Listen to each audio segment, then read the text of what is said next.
lot of ladies out there who are over 35 and single and starting to feel panicked and insecure and a little overwhelmed because time is running out to start your own family. And you're looking back and you're thinking, how did I get to this place? And how am I going to fix this? How am I going to get the relationship of my dreams and be able to start a family in time?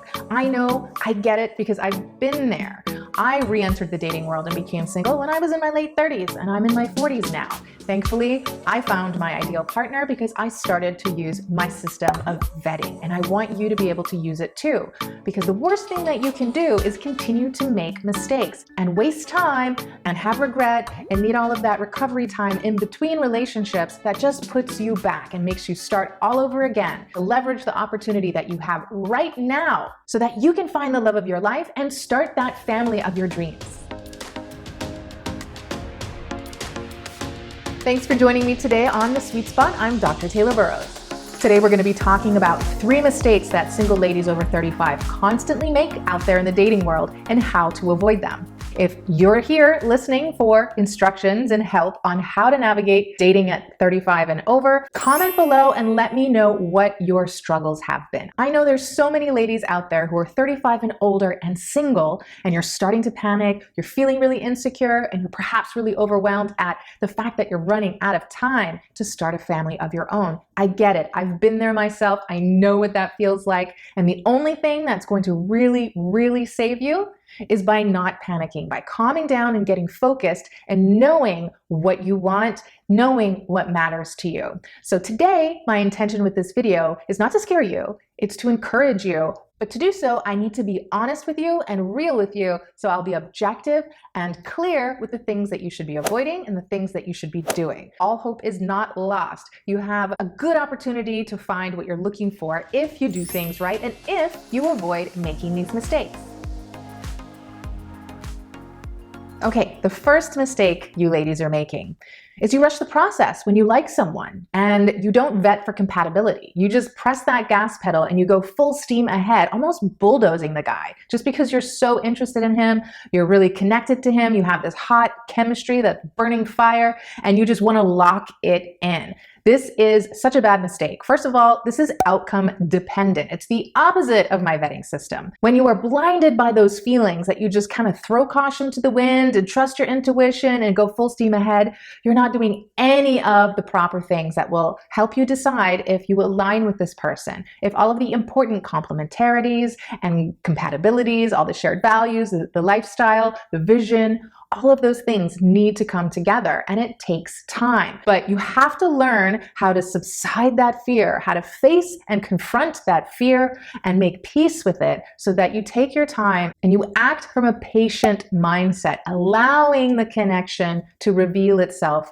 gradually. Now, it doesn't mean it's going to have to take forever, but you have to front load this work in the beginning of a connection in order to clarify what is it. So you're discovering what is the relationship supposed to be with you and this person? Are they meant to be your future husband and father of your children? Or are they just someone you have a strong connection with? Because sometimes we think that it's going to be long-term and it's really not. Your eagerness is getting ahead of you. This dynamic is actually going to put you in a very masculine position. You're going to be the pursuer of the guy, and actually you're going to be chasing the relationship. Now, at first, it's going to be kind of endearing to the guy. You're going to be stroking his ego because you're being clear about your interest and you're showing enthusiasm, which is definitely a green flag. But if you're rushing it and you're really trying to kind of pin him down for that relationship, even if it's not intentional and it's just subconscious, eventually that steam is going to run out because it's going to put him off. It shifts the dynamic and it shifts the sexual polarity. But ultimately, it's just not genuine. Yes, you have a lot of chemistry or desire or interest in the guy,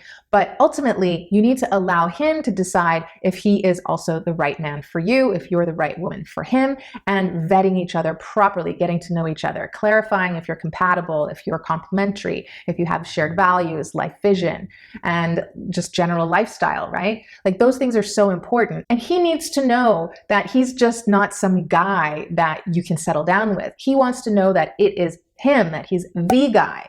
And so if you're just pushing for that relationship because maybe you're a little bit desperate, it's going to land like that to him eventually. He's just not going to be that interested. And then you would have wasted a lot of energy and a lot of time in trying to make this happen prematurely when it likely wasn't even right to begin with. So you have to be careful when you feel those feelings to ground those feelings in some objective thoughts and really assess to see if the two of you make a good match. Now, on the other hand, let's say you do pin this guy down and you get the relationship and you get a marriage or maybe even a kid, and then all of a sudden things start to fall apart because you're not actually aligned, you don't have shared values, you're not compatible. And then you're going to be 5 years older and single again.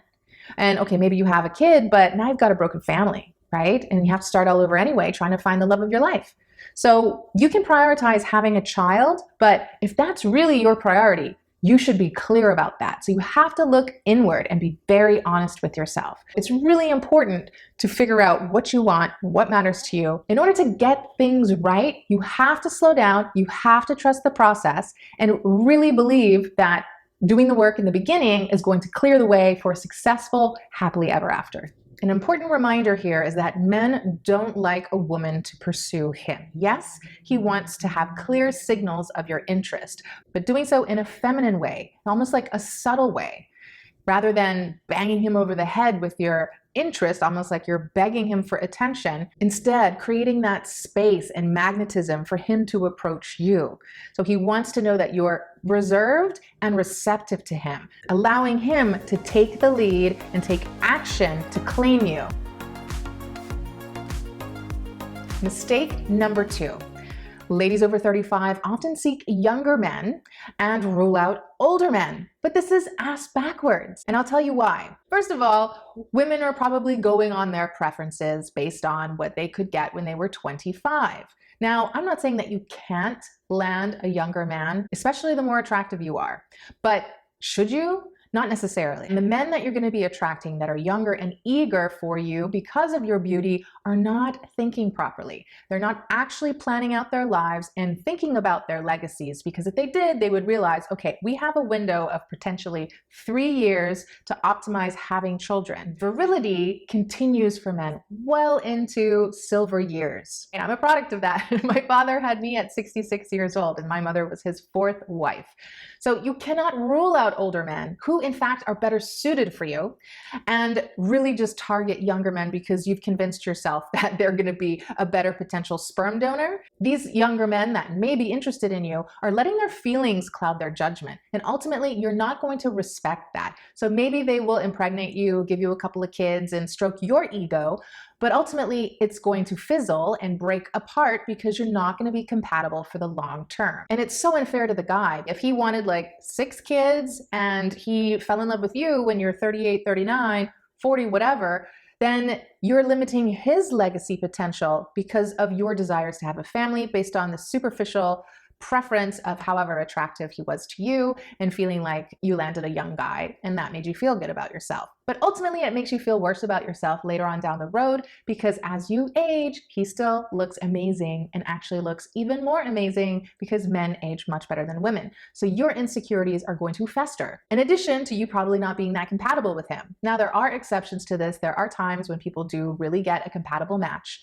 and that's great. But the majority of the time, people skip that step of looking for compatibility and really making sure this younger man knows what he's getting into and knows what he's potentially sacrificing. So make sure that you do those 2 things before dating a younger guy when you're in this stage of life. But definitely do not rule out vetting older men. That's the main point of what I'm telling you, because older men, they may have a family already, right? They may have already had children with a previous wife. So their urgency to have children is not the primary concern for them. They really just want to fall in love with the right woman who's going to honor and respect him. So that's a very good position to walk into. Someone who's not going to pressurize you to get pregnant and have babies, and someone who's really going to prioritize the relationship first and foremost. And there's lots of older men who are sexy and fit and healthy and probably have more resources anyway. So if you take your blinders off and you start to expand, maybe 5-10 years older than you, even more perhaps, then you're going to see this is a much more compatible situation for you. Because if he falls in love with you, he's going to want to have children with you. And if you want to have children, then he's going to be on that as much as he can so that you can procreate with as many kids as you want to have. So this is an ideal situation. So the exception is a younger guy that knows what he's getting into and the 2 of you are totally compatible anyway. doesn't really happen very often. Now, the more ideal situation is to find a guy who is a little bit older to a lot older, who will prioritize you and still give you the children that you want and the children that you can have without making you feel insecure on the other end of it anyway. Because down the line, you're not going to be as insecure as if you were dating a younger guy. You're going to feel confident and secure, and he's going to adore you and you're going to admire him, and it's going to work out much, much better. Mistake number 3. Women over 35 will settle for a man they don't really desire because he's going to make a good provider and a good father for her potential children. And so she kind of stuffs her feelings or just tries to intellectualize that this is the right guy for her. You just end up kind of leading some guy on and you kind of attach to him and all the sort of comfortable things about the relationship. But it's so unfair. Even if you're not doing it consciously, yeah, you probably know somewhere in there that it's missing something, but you're so desperate, you're willing to make those concessions. And then you either have like a very sort of complacent relationship for the rest of your life and you're unhappy and somebody cheats on somebody, or you end up breaking up the family, or maybe you break up before you have kids and you have to start from scratch anyway. So don't settle for less. It's so important to make sure you have all 3 qualities of an ideal relationship. That desire is really important, the love and the logic. Don't sacrifice the desire part in order to get the logic and the love, the attachment. You have to have all 3 elements.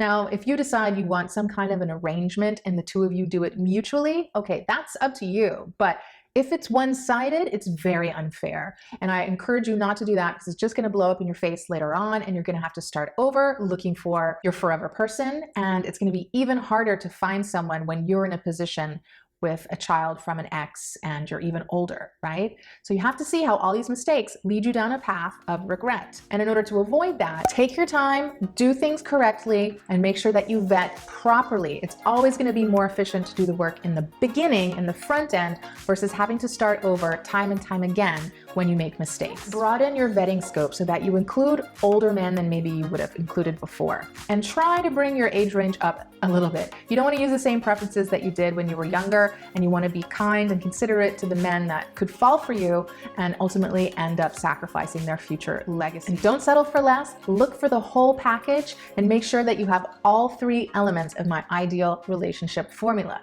That's logic plus desire plus love equals an ideal relationship. Well, there we have it. Those are the 3 mistakes that single ladies over 35 are constantly making out there in the dating world, and how to avoid them so that you don't waste time, you find the love of your life, and you start working on creating that family of your dreams without rushing and without settling. If this video was helpful to you, I want to see you give it a thumbs up. And don't forget, if you want to stick around for more videos every week, hit that big red subscribe button below and tell me what you think in the comments if this applied to you or any topics you want me to talk about in the future. It's been great talking to you. I'm Dr. Taylor Burrowes, and I help healthy, happy, high-value, successful men and women vet and connect. Ciao!